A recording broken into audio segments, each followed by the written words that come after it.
IRA, that's the way to go. Vanessa, you're on there with Susie. Hi, Susie.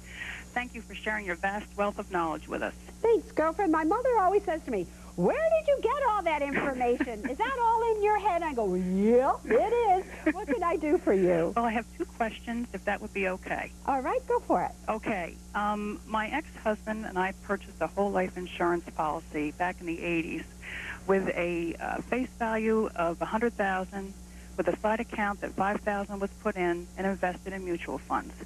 This was for the children's education so that if anything happened to him, their college would be paid for.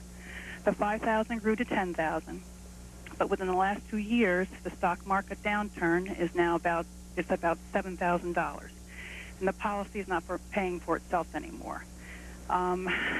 We found out that term life would cost about the same amount of money, and my daughters are now 18 and 21, and soon will be 19 and 22, and in college.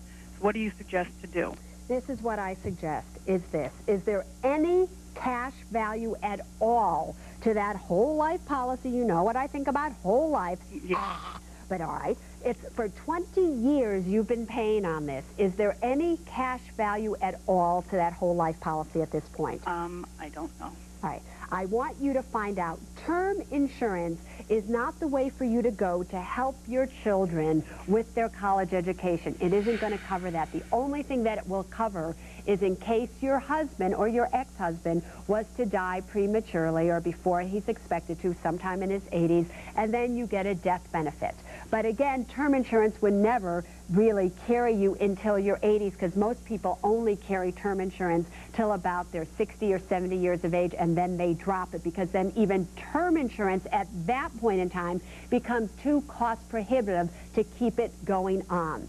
So you have got to decide, is insurance even needed today at all to protect you or to protect your children? If it is not, then what I would do is I would drop this whole life policy right now, take whatever money I could out of it, and that is the money that I would keep safe and sound in a money market fund to fund as much of my child's education as I possibly can. Now, I can tell you there's not going to be much there. If there's even $10,000 there, including the $7,000 side fund that you have, or whatever it's currently worth, that will be a lot. But something is better than nothing. One quick question back to you. If you could go back and turn back the hands of time, would you ever have purchased this whole life insurance policy 20 some odd years ago?